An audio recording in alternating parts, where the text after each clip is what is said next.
요한복음 4장 1절로 14절입니다. 예수는 온 인류에게 영생을 주시기 위해 문화적, 종교적, 민족적 편견을 넘어 영생이 필요한 사람에게 찾아가는 분입니다. 9절 분석입니다. 1절로 3절에서 세례 사역에서 개인전도 사역으로 1, 2절에 예수의 세례 사역에 대한 설명이 있고요. 3절에 예수께서 유대에서 갈릴리로 이동하시는 것이 나와 있습니다. 4절로 14절에 예수와 사마리아 여인과의 만남과 대화가 있습니다. 4절에 사마리아 통과의 당위성이 나오고요. 5, 6절에 만남의 배경이 나옵니다.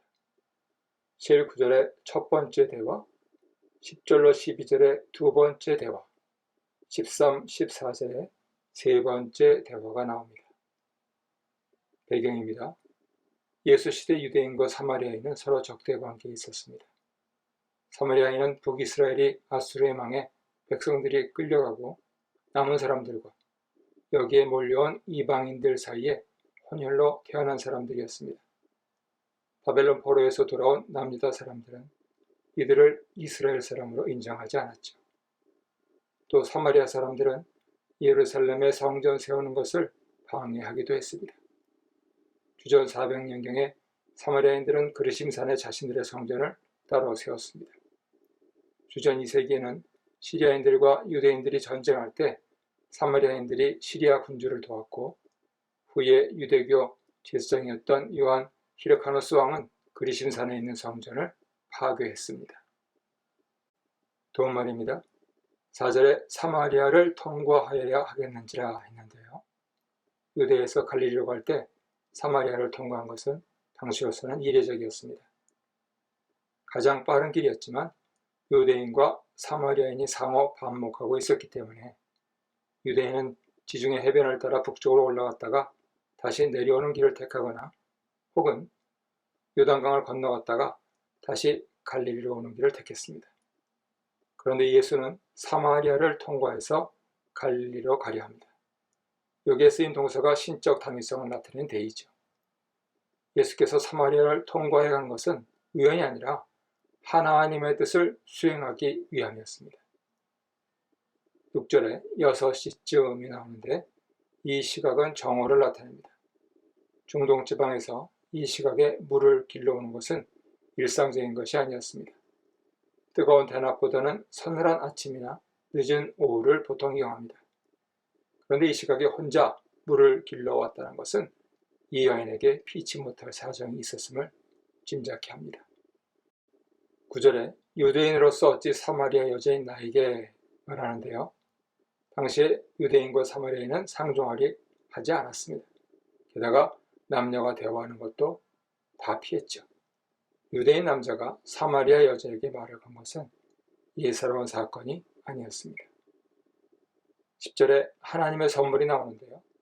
예수 자신, 영생, 토라, 성령 등 다양한 해석이 있습니다. 뒤에 생수가 나오죠. 생수는 사람을 살리는 매개체라는 의미에서 영생이라고 할 수 있습니다. 만약 이것이 영생에 이르게 하는 것이라면 예수의 말씀일 것입니다. 즉, 하나님의 선물은 예수의 말씀인 것이죠. 또한 요한복음 7장 37절 이하에서 생수를 성령이라고 하고 있고, 신약 성경에서 하나님 선물은 흔히 성령과 연관되어 표현됩니다. 사도행전 2장 38절, 8장 20절, 히브리서 6장 4절 보세요. 이런 의미에서 이를 성령이라고도 할 수 있습니다. 11절에 생수가 나오는데요. 생수란 갈증을 해결하는 흐르는 물이죠. 12절에 당신이 야곱보다 더 크니까? 라고 여인이 묻는데요. 요한복음에 나오는 아이러니의 대표죠. 사마리아 여인은 자신도 모르는 사이에 저자가 원하는 예수상을 말하고 있습니다. 요한복음은 창조주이신 예수는 아브라함보다, 모세보다, 세례 요한보다 크시다 말합니다. 1장 1절, 17절, 18절, 27절, 8장 58절 참조하세요. 이 문단에서는 나는 항상 무엇에 목말라 하며 예수께서는 그것을 어떻게 만족해 하시나에 대해 묵상해 보시기 바랍니다. 요한복음 4장 15절로 26절입니다. 예수는 사람의 마음을 아는 능력으로 만나는 사람의 잘못된 생각을 깨뜨리며 자신의 본질을 계시하십니다. 오직 그 사람에게 영생을 주고자 하는 일념에서 그렇게 하십니다. 구조 분석입니다. 15절로 19절에 선지자 예수, 15절에 여인의 생수 요청이 나오고요. 16절로 18절에 전지한 능력을 사용하는 예수가 나오시고요. 19절에 여인의 예수 인식 전환이 나옵니다. 20절로 24절에 성전 예수, 20절에 예배 장소에 대한 의문이 제기되고요. 21절로 24절에 새로운 시대의 예배가 제시됩니다. 25절로 26절에 메시아 예수, 25절에 여인의 의문 제기가 나오고요. 26절에 메시아로서 예수의 자기 계시가 나옵니다. 배경입니다. 많은 주석가들과 설교자들은 본문에 나오는 5 남편이 있었던 사마리아 여인을 방탕했던 사람으로 보았습니다. 하지만 당시 유대 사회에서 여성이 주도적으로 이혼을 감행할 수 없었다는 측면을 고려해보면 이 여인은 도덕적으로 문제가 있는 사람이기보다는 기구한 인생을 산 사람으로 보는 것이 더 적절하죠. 이 여인은 육신의 만족을 위해 남편을 5번이나 바꾼 여인이 아니라 남편들에게 버림받은 희생자였던 것입니다. 다만 지금 있는 사람도 남편이 아니라는 말에 약간의 부도덕함의 뉘앙스가 있기는 합니다. 도움말입니다. 16절에 가서 네 남편을 불러오라 하시는데요. 예수가 사람의 속을 다 안다는 2장 24절의 언명이 없었다면 이 말을 한 의도를 알기 어렵습니다. 예수는 생수에 관한 대화로 시작해서 이 여인의 개인 문제를 깊이 파고들고 있습니다. 17절에 네가 남편이 없다는 말이 옳도다 하시는데요. 예수는 남편 문제로 이 여인을 괴롭힐 생각이 없었기 때문에 공식적으로 이 여인에게 지금 남편이 없다는 말에 동의하십니다. 상처받은 여인에 대한 배려죠.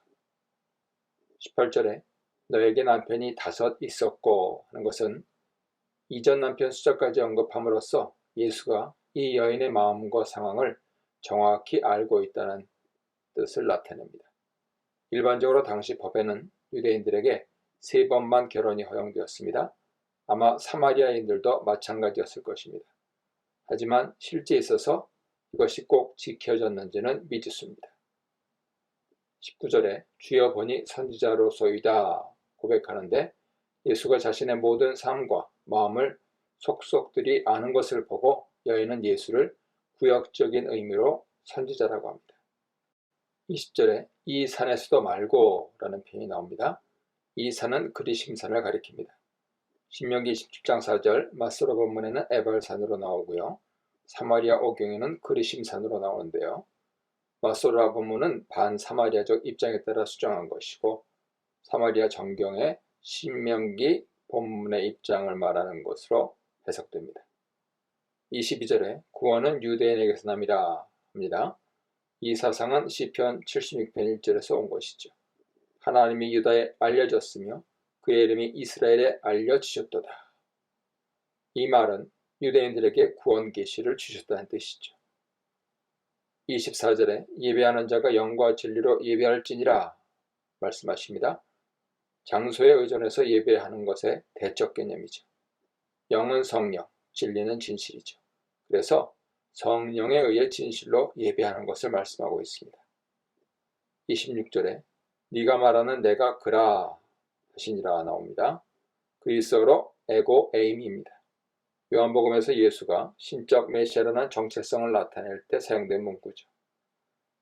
바로 나다 라는 뜻인데요. 뒤에 보호가 붙을 때 예수님 정체성을 나타내는 말로 쓰입니다. 예수는 사마리아 여인에게 자신이 메시아임을 나타내신 것입니다.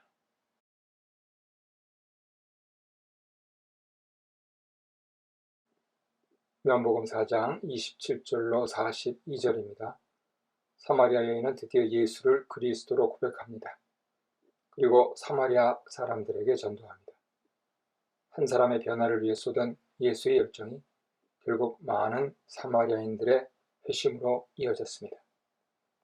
구조 분석입니다. 27절로 34절은 사마리아 여인의 증언과 예수의 말씀입니다. 사마리아 여인의 증언이 27절로 30절에 나오고요. 예수의 사명 선언이 31절로 34절에 나옵니다. 35절로 38절은 선교에 관한 예수의 비유 말씀입니다. 추수 비유가 35, 36절에 나오고요. 비유의 적용이 37, 38절에 나옵니다. 39절로 42절은 사마리아 사람들이 믿었다는 보고입니다. 사마리아 여인의 전도 결과가 39, 40절에 나오고요.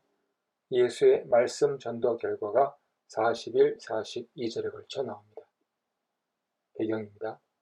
사도행전 1장 8절에서는 제자들이 예루살렘을 넘어 온 유대와 사마리아와 땅끝까지 가서 증인이 될 것을 말합니다. 하지만 정작 사도행전에 나오는 제자들도 이방인 선교 개념을 충분히 가지고 있지 못했습니다. 빌립이 예루살렘 교회 핍박이 있은 후 사마리아 선교를 나선 것이 고작이죠. 8장 4절이어 보세요. 그런데 예수는 복음서에서 선한 사마리아 사람의 비유를 말씀하고 자신이 직접 사마리아 선교에 나섭니다. 사마리아는 지리적으로 멀지 않았지만 유대인들에게 심리적으로는 먼 거리였습니다. 예수 자신이 사마리아 선교를 했고 그것을 길게 한 장에 걸쳐서 요한이 보도하고 있다는 사실은 예수의 사역 속에서 그 중요함이 어땠는지 잘 보여줍니다. 도움말입니다. 27절에 예수께서 여자와 말씀하신 것을 이상히 여겼다 했는데요. 랍비가 여자와 이야기한 것은 당시 쓸모없는 일로 간주되었습니다. 그러므로 제자들이 예수께서 여인과 이야기하는 것을 보고 놀란 것은 당연하죠. 29절, 이는 그리스도가 아니냐 하는 표현이 나옵니다. 사마리아 여인의 예수에 대한 생각은 9절의 유대인 남자에서 20절의 선지자로, 29절의 그리스도로 바뀝니다. 물론 이 말이 그는 그리스도다, 나는 그를 그리스도로 믿는다 라는 말과는 다릅니다. 하지만 그리스도의 가능성을 많이 열어놓고 소개합니다. 32, 33절, 너희가 알지 못하는 먹을 양식, 잡수실 것이라는 표현이 나옵니다. 제자들이 동네에 들어간 목적은 양식을 구하기 위해서였습니다. 그들이 양식을 구했지만 예수는 이 양식과는 다른 양식이 있다고 합니다. 그것은 하나님 뜻을 행하는 일이죠. 그런데 제자들은 이것을 먹는 양식으로만 오해합니다. 이렇게 예수께서 영적인 일을 말씀하지만 사람들이 육적인 일로 오해하는 것은 요한복음에서 자주 일어납니다. 34절에 나의 양식이 나오는데요. 예수의 양식은 하나님 뜻을 행하고 그의 일을 온전히 이루는 것입니다. 그것은 신명기 8장 3절 말씀이 예수께 성취된 것입니다. 마태복음 4장 4절 참조하세요. 35절에 넉 달이 지나야 추수할 때가 이르겠다 하지 아니하느냐 그러는데요. 어떤 사람은 이것이 씨를 뿌리는 시간과 거두는 시간 사이를 말한다고 합니다. 여기서는 밭을 보시면서 앞으로 넉 달 후에 추수할 때가 온다 말씀하셨다는 것이 적절하죠. 42절에 세상의 구주란 표현이 나오는데요. 사마리아인들은 예수를 세상의 구주라고 고백합니다. 구약에서 하나님은 그의 백성의 구주시죠. 또 그리스 문화권에서는 왕이나 신을 구주로 부르기도 했습니다. 사마리아인들은 이것을 앞에 메시아에 대한 말로 이해 쓴 것 같습니다. 타협, 유대용어로 메시아인데요. 타협은 유대인뿐만 아니라 모든 사람을 구원하는 사람이라는 의미에서 세상의 구주입니다. 여기에 사마리아인들 자신도 포함됩니다. 이 문단에서는 영적인 일이 있어서 나는 과연 제자형인가 여인형인가에 대해 묵상해 보시기 바랍니다. 요한복음 4장 43절로 54절입니다. 비록 자신의 가족의 문제를 해결하려는 목적으로 예수께 나와서 처음에는 예수의 책망을 받았지만 왕의 신하는 예수가 행한 표적을 체험하고 그를 믿었습니다. 구조 분석입니다. 43절로 45절에 예수의 갈릴리 귀환이 나옵니다. 사마리아를 떠나 갈릴리로 향한 예수 43, 44절에 나오죠. 이어 갈릴리인들의 예수 영접이 45절에 나옵니다. 46절로 54절에 갈릴리 가나에서의 두 번째 표적이 나오는데요. 46절에 갈릴리 가나에 도착하시고 47절로 49절에 왕의 신하의 아들 치유 요청을 받으셔서 50절로 52절에 예수께서 치유하십니다. 그러자 53절로 54절에 신하와 가족이 회심합니다. 배경입니다. 예수는 선지자가 고향에서 높임을 받지 못한다는 잠언을 말씀합니다. 이것은 공관복음에서 예수가 고향 나사렛에서 환영받지 못할 때 하신 말씀이기도 하죠. 선지자들이 왕과 백성에게 거절당한 오랜 역사에서 나온 말입니다. 예수는 바로 이스라엘 백성의 선지자 거부 전통이 하나님이 보낸 선지자인 자신에게도 이루어지고 있다고 말씀하고 있는 것입니다. 또 말입니다. 44절에 선지자가 고향에서 높임을 받지 못한다 말씀하시는데요. 여기서 그리스와 파트리스는 고국 혹은 고향을 나타낼 수 있습니다. 그런데 공관복음에서 이것이 어떤 잠언처럼 사용되었을 때는 언제나 고향을 의미했죠. 마가복음 6장 4절, 마태복음 13장 57절, 누가복음 4장 24절 참조하세요. 문제는 그러면 다음 구절 갈릴리인들이 그를 영접하니와 완전히 모순되게 된다는 것이죠. 다양한 견해가 있습니다.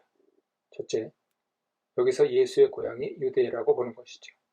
하지만 요한복음에서 예수는 나사렛 출신이라고 했기에 적절하지 않습니다. 둘째, 예수의 고향을 하늘로 봅니다. 하지만 문맥에서 지상의 여러 지명들과 함께 거론되는 것을 볼 때 이것 또한 설득력이 없죠. 셋째, 예수의 고향을 갈릴리로 보는 것이 자연스럽습니다. 그러면 다음 구절과 어떻게 모순 없이 해석될 수 있는가 과제로 남지요. 45절에 갈릴리인들이 그를 영접하니 하는데요. 앞에서 선지자가 고향에서 높임을 받지 못한다고 했는데 예수는 고향 갈릴리에 도착하자 사람들의 환대를 받습니다. 하지만 여기서 주목할 것은 그들이 환대한 이유죠. 그것은 그들이 예루살렘에서 행한 표적을 봤기 때문입니다. 예수는 단순히 표적과 기사에만 환호하여 자신을 따르는 것을 경계하셨습니다. 그래서 비록 외적으로 환영을 받긴 했지만 진정한 존중을 받은 것은 아니죠. 46절에 예수께서 다시 갈릴리 가나에 이르시니 말씀하는데 가나는 예수가 물을 포도주로 만들어서 첫 번째 표적을 행한 곳입니다.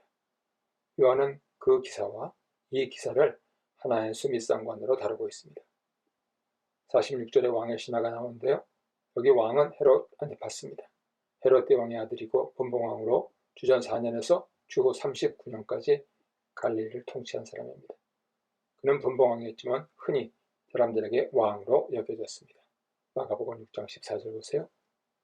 48절에 표적과 기사가 나오는데 기사라는 말은 요한복음 여기에서만 사용됩니다. 사도행전 2장 22절에 사용과는 달리 여기서는 긍정적 예로 사용되지 않고 있습니다. 52절에 어제 7시라고 했는데 해 뜰 때부터 해질 때까지 12시간으로 나눈 계산법상으로는 오후 1시경입니다. 54절에 두 번째 표적이 나옵니다. 이것은 예수가 행하신 두 번째 표적이 아니라 갈릴리에서 행하신 두 번째 표적입니다. 요한복음 2장 23절에 예수께서는 예루살렘에서 이미 많은 표적을 행하셨습니다. 이 문단에서는 말씀을 받을 때 나는 염려하는가 혹은 야단법석하지 않는가 하는 점을 적용해 보시기 바랍니다.